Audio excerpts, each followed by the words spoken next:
Assalamualaikum warahmatullahi wabarakatuh. Selamat datang di perkuliahan kesehatan mental. Pada video ini, kita akan membahas mengenai dua gangguan yang paling sering muncul pada individu, yaitu kecemasan dan juga depresi. Kecemasan dan depresi merupakan dua gangguan mental yang paling sering ditemukan dalam praktik psikologi klinis. Nah, dalam video ini kita akan meninjau gejala, mekanisme psikologis, dan juga dampaknya terhadap kesehatan mental berdasarkan literatur ilmiah. Baik, kita masuk kepada pembahasan yang pertama, yaitu mengenai apa itu kecemasan dan juga depresi. Untuk materi kita pada pertemuan kali ini, yaitu kita membahas analisis terhadap kecemasan dan depresi, serta gejala dan dampaknya terhadap kesehatan mental dari diri individu. Yang pertama adalah mengenai kecemasan dan depresi dalam konteks kesehatan mental.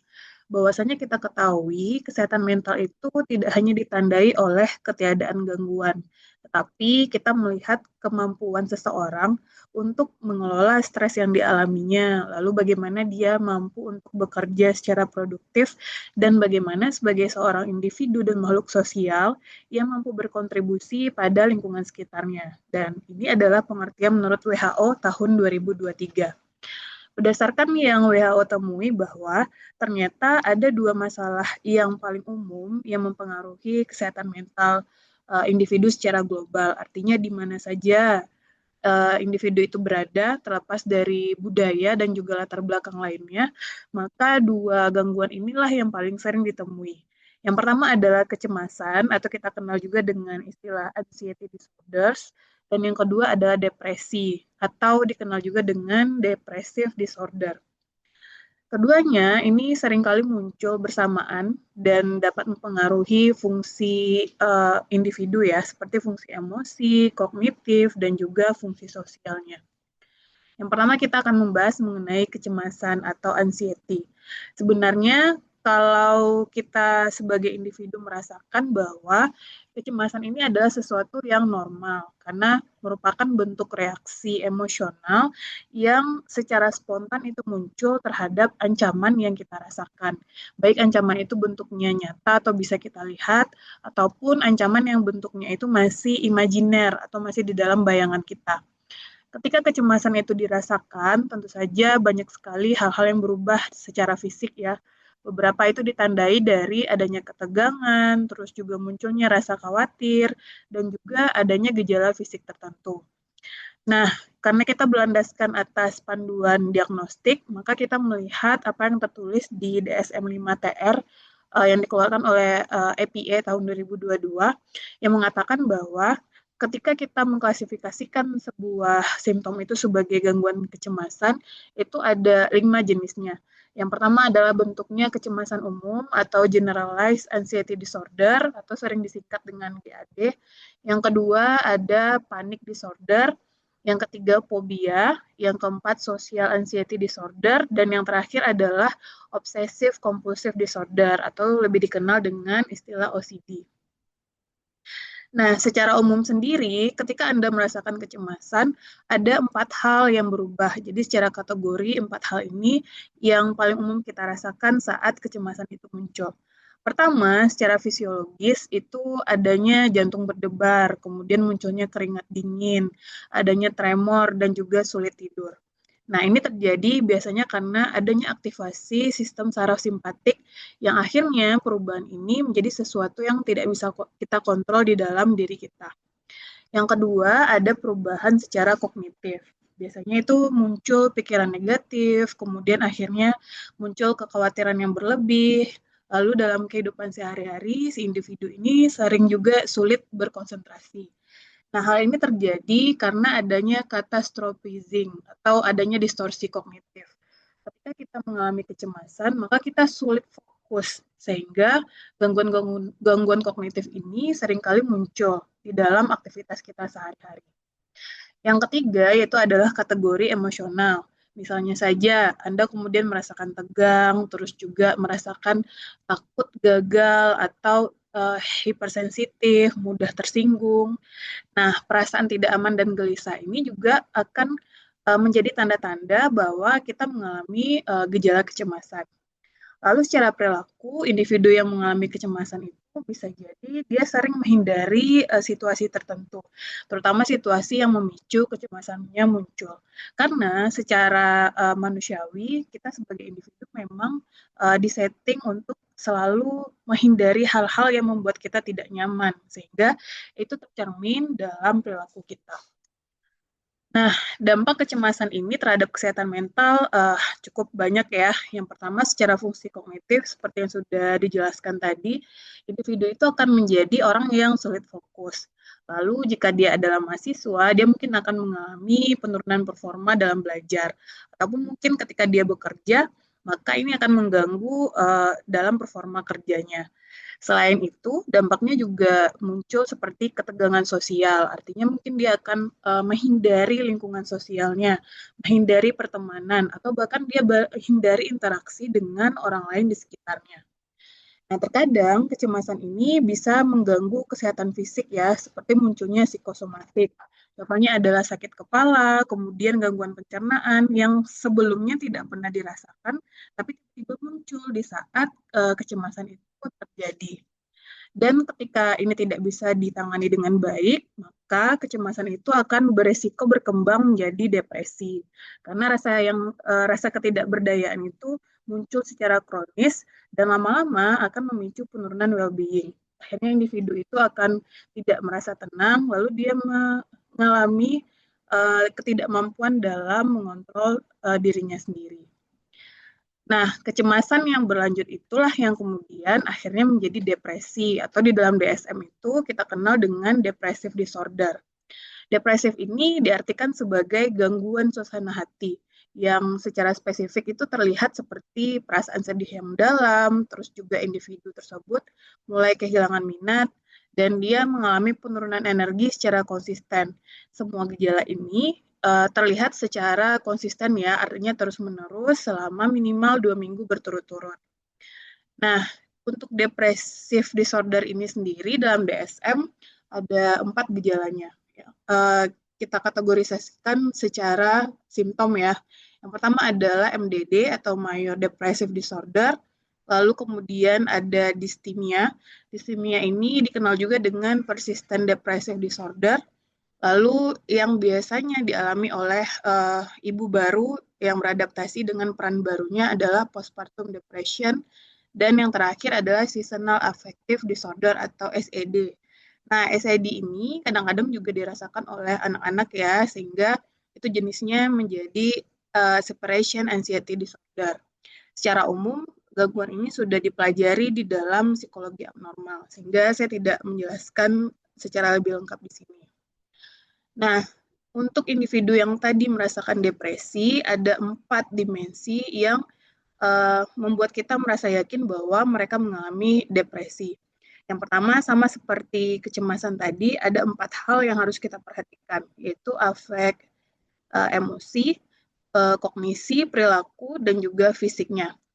Ketika seseorang mengalami gejala depresi secara emosional, bisa saja dia mengalami sensitivitas yang berlebihan ya, seperti sedih yang berlebihan, kemudian merasa hampa, dan mudah sekali menangis.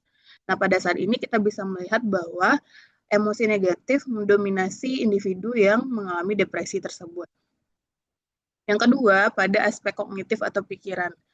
Kalau tadi hanya merasa tidak fokus, maka di saat depresi ini berlangsung, maka individu itu akan mulai memunculkan rasa tidak berharga, kemudian dia akan putus asa, dan mungkin saja pada fase ini ide bunuh diri itu akan terjadi.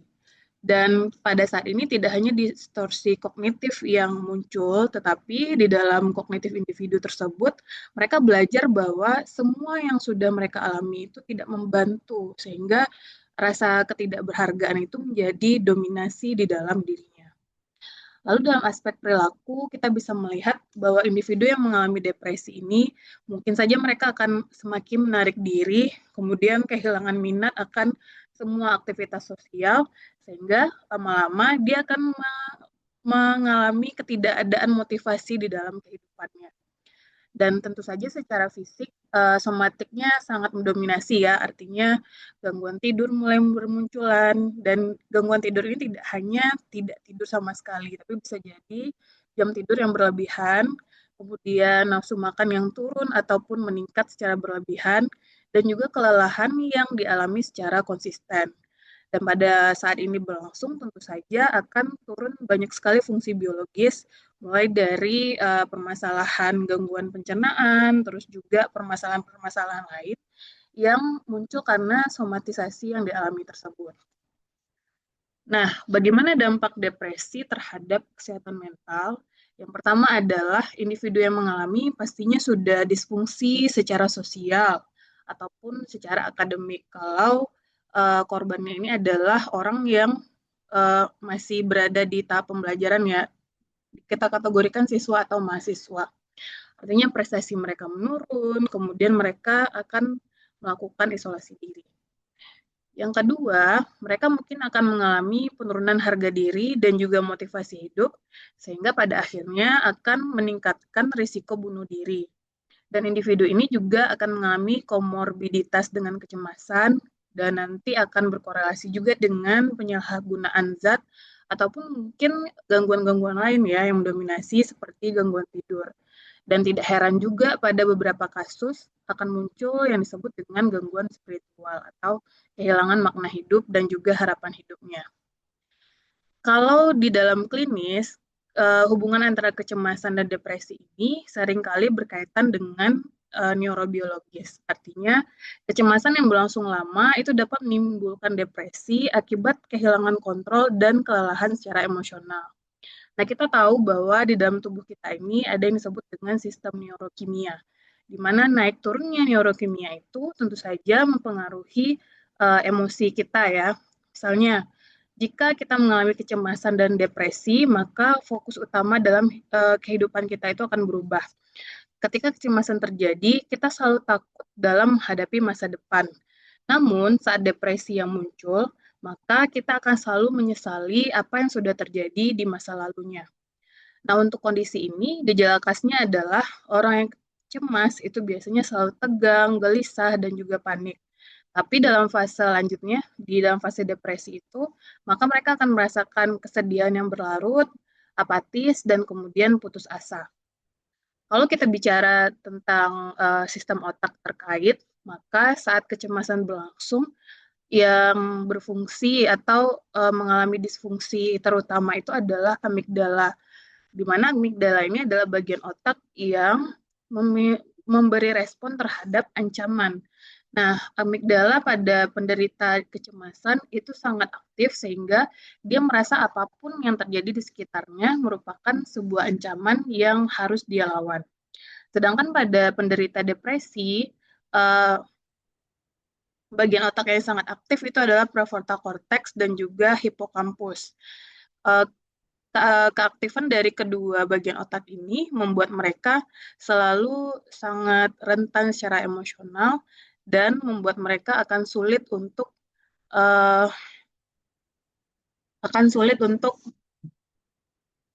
menimbulkan motivasi di dalam hidupnya. Nah, neurotransmitter yang terkait dengan kedua hal ini adalah GABA dan norepinefrin untuk kecemasan, dan juga pada depresi itu yang sangat menurun pada diri pasien itu adalah serotonin dan juga dopamin. Nah, pola yang bisa kita lihat pada kedua gejala ini adalah individu yang menderita kecemasan itu mereka sama-sama mengalami gangguan tidur ya, sama juga dengan depresi. Tapi keduanya mungkin mengalami gejala yang terpisah. Misalnya, ketika hanya kecemasan yang dialami, mungkin mereka hanya mengalami salah satunya. Bisa jadi gangguan tidur, bisa jadi kelelahan, atau bisa jadi disfungsi kognitif. Tetapi pada pasien depresi, ketiga simptom ini sering terjadi secara tumpang tindih atau yang lebih kita kenal dengan istilah comorbidity. Nah, untuk kedua kasus ini, apa saja faktor penyebab dan kerentanannya, itu bisa kita lihat dari faktor biologis, psikologis, sosial, spiritual, dan juga lingkungan ataupun pendidikan. Secara biologis, Ini bisa dijelaskan dengan munculnya ketidakseimbangan dari neurotransmitter tadi, yaitu contohnya pada serotonin dan dopamin. Sehingga pasien akan mengalami disfungsi mood. Mood-nya itu mudah sekali berubah-ubah. Secara psikologis, bisa jadi ini dipicu oleh pola pikir negatif, kemudian pribadi yang perfeksionisme, ataupun mungkin trauma pada masa lalunya. Dan ini juga bisa menyebabkan distorsi kognitif. Salah satu dari distorsi kognitif ini adalah overthinking ataupun juga irrational belief. Selanjutnya adalah sosial, di mana faktor sosial ini bisa mempengaruhi munculnya kedua simptom tersebut. Karena mungkin saja individu ini mengalami dukungan sosial yang rendah, kemudian karena itu mereka selalu merasa tidak berharga dan mengisolasi dirinya sendiri. Sehingga faktor ini bisa meningkatkan stres emosional yang dialami oleh pasien. Selanjutnya, bisa jadi ini diakibatkan oleh adanya rendahan nilai spiritual ataupun pasien yang tidak memiliki makna di kehidupannya. Sehingga secara lebih lanjut, mereka akan mengalami krisis eksistensial dan mulai merasa kehilangan tujuan hidupnya. Kondisi ini lama-lama juga akan menurunkan daya tahan mental dari individu tersebut. Selanjutnya adalah faktor lingkungan dan juga akademik. Misalnya tekanan studi yang sangat besar, terus juga deadline pekerjaan, ataupun mungkin masalah dalam keluarga. Ini bisa menjadi faktor stresor utama yang memicu makin mempercepatnya kecemasan dan depresi yang dialami oleh individu. Nah, bagaimana dampaknya terhadap kesehatan mental? Ini bisa kita lihat dari dua hal ya. Yang pertama, dampak jangka pendeknya dan juga dampak jangka panjang. Secara dampak jangka pendek, bisa saja individu yang mengalami itu dia sering mengalami sulit tidur ataupun gangguan makan, dan sehari-hari mungkin aktivitasnya menjadi tidak berjalan dengan baik karena selalu sering mudah lelah, sulit fokus, dan juga mereka terbiasa sensitif secara emosional. Lalu dalam jangka panjangnya, jika kondisi ini tidak tertangani dengan baik, bisa saja akan mengalami gangguan fungsi sosial dan produktivitas.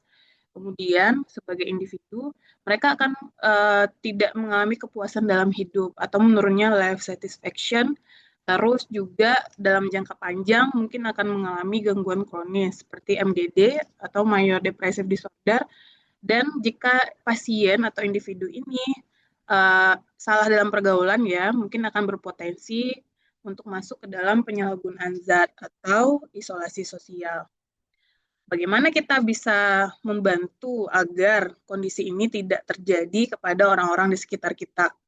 Kalau di dalam intervensi psikologi, kita belajar ada pendekatan mikro dan juga makro, sehingga levelnya itu bisa kita kelompokkan menjadi 4. Yang pertama dalam level individu, yang kedua dalam level kelompok, yang ketiga karena kita di lingkungan kampus, maka bisa kita lakukan pendekatan di lingkungan kampus dan juga dalam pendekatan spiritual. Secara individu, Ananda sudah diajari bagaimana kita membantu secara relaksasi, terus juga kemudian kita bisa melakukan journaling, terus juga melakukan berbagai teknik lainnya agar bisa mengubah pola pikir yang semulanya negatif menjadi lebih rasional. Di dalam level kelompok, kita bisa membantu dengan menciptakan dukungan teman sebaya dan juga melakukan psikoedukasi. Sehingga hal ini selain kita bisa membantu individu yang mengalami gangguan kesehatan mental, kita juga bisa berlatih untuk meningkatkan empati dan koneksi sosial. Di dalam lingkungan kampus, kita bisa membantu dalam memberikan konseling kepada teman-teman yang membutuhkan ataupun juga membentuk lingkungan yang suportif. Dan di bidang spiritual, kita bisa melakukan doa, melakukan refleksi mana hidup, sehingga nanti akan membantu dalam meningkatkan ketahanan batin atau spiritual resilience.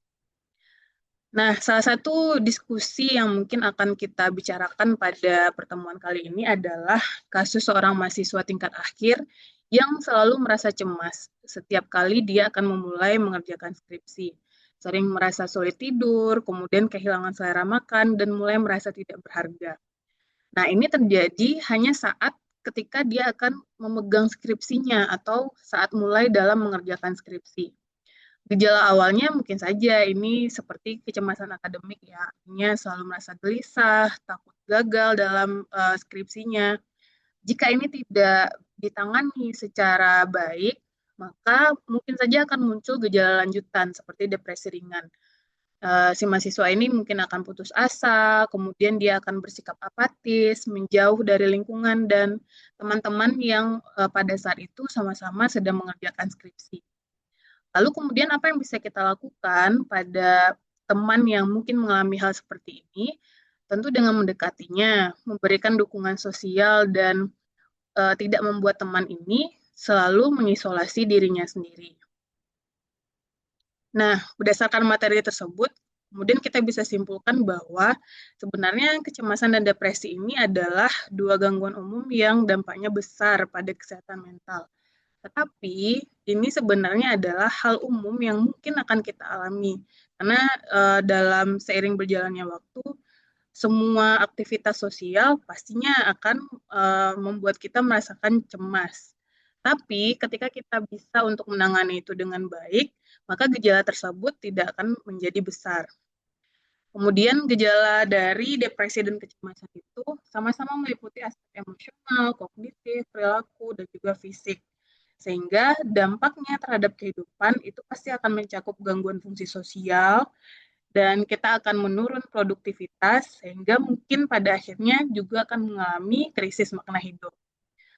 Sekian saja materi pada hari ini. Kita akhiri videonya. Assalamualaikum warahmatullahi wabarakatuh.